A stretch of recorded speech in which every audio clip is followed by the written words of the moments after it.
can this still become an Obama administration priority with healthcare still unresolved, with beefing up in Afghanistan and withdrawal from Iraq still kind of up in the air, and a very tough midterm election on its way? Right, Ray. It's still a priority for President Obama to deal with the immigration legislation. He made that in his speeches. We came out in groves and voted for him. He knows it's important to us. We're going to address that. He's put a lot on the plate. He's been given an awful lot. He inherited a country that had a deficit. He inherited a country that was at war right now. And he also realizes that we've got to take care of the job situation. People are unemployed. We have the highest unemployment that we've had in some time. It's beginning to drop right now based on the stimulus and other incentives that we have now introduced at the national level. And then now we're dealing with a health bill that becomes a high priority for us. And then I think when you see us taking the actions and changing the economy, looking at the health bill, taking care of the 47 million people that are uninsured in this country, looking at pre-existing conditions that exist right now for many individuals that don't have health coverage, many of our kids that are in school, and it'll be increased up to the age of 27 years of age, it'll be covered. And if you look at the health bill and then you look at people in the donut hole area that don't have that have a high cost to them, especially as it comes to the pharmaceutical and the cost for them, that'll reduce them, lower the premiums, have accountability. He's trying to deal with this, and then he's going to go ahead and deal with the comprehensive immigration. He's made that one of his priorities. He's made that a commitment. It's just a matter of when. I believe it's important that we continue to let him know that it is a high priority to the not only the Hispanic community, to every immigrant who is here in the United States, that we need to fix the broken system that is there. And it's important to our country for the security's sake, for border, for enforcement, when you look at it, and then for the opportunity for many individuals who want to be united. And then also to look at not, it was mentioned the DREAM Act. I've actually incorporated another portion into the bill called the PROUD Act, and that's people resolving to obtain understanding of democracy. And the PROUD Act really allows a lot of our kids, through no fault of their own, have come here to the United States and have gone through an educational system, will allow them a path towards citizenship if they've taken all of the civic courses that are in our educational system. And then once they've done that, they've done the background check, they have an opportunity to citizenship, and then reducing their fees when they apply for the citizenship.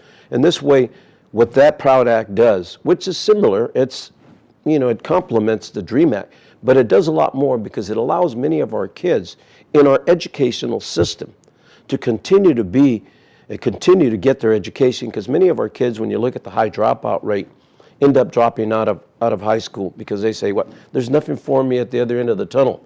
If I get a high school diploma or if I get a college degree, I can't get a job.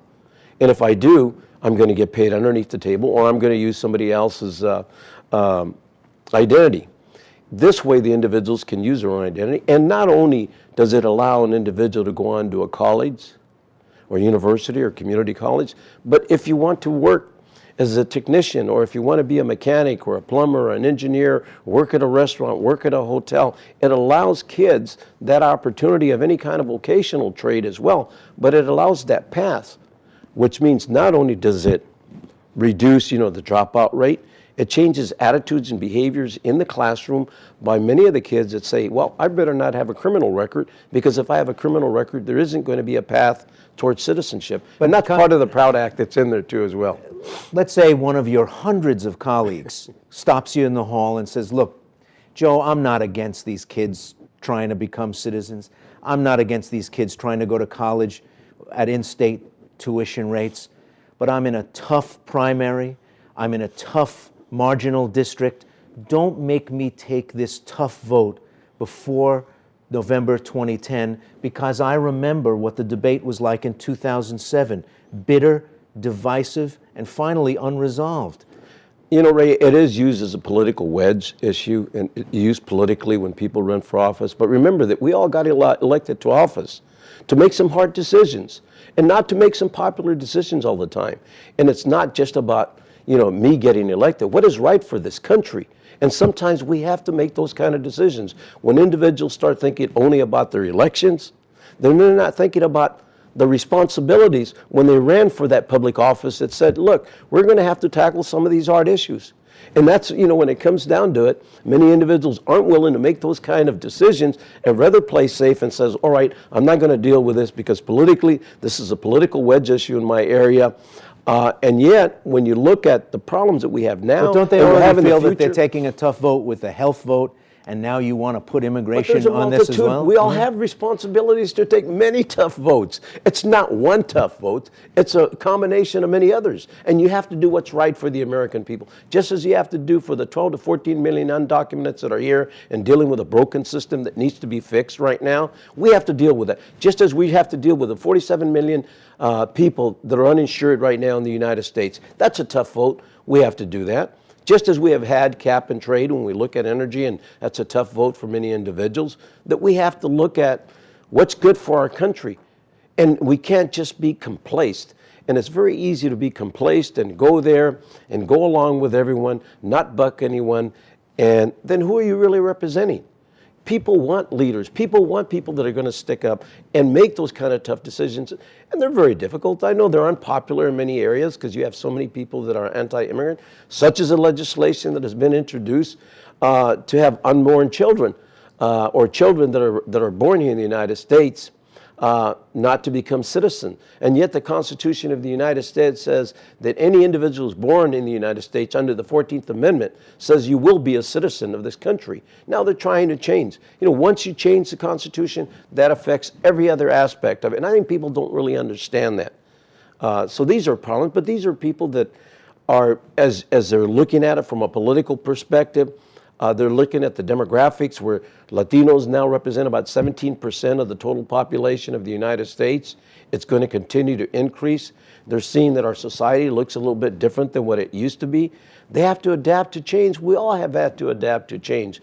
Just as we have seen in Congress, we've seen more congressional members that are there, and we're going to see more as we look at the census and the importance of the census count, that everybody gets counted. And as we look at redistricting, we're going to see different kind of representation in terms of the future, whether it's here in Virginia, whether it's in Pennsylvania, whether it's in New York, or whether it's in Florida, or whether it's in Arkansas, not just in Texas and California and Colorado and New Mexico. We're going to see that. But our population is changing, and we've got to accept this, Ray. And sometimes the hardest thing is that people say, well, I like the way it used to be. Well, we all love the way it used to be because you know what? It was a lot cheaper for a lot of different reasons, even the cost of living. But it's changed, and we have to adapt to that kind of change.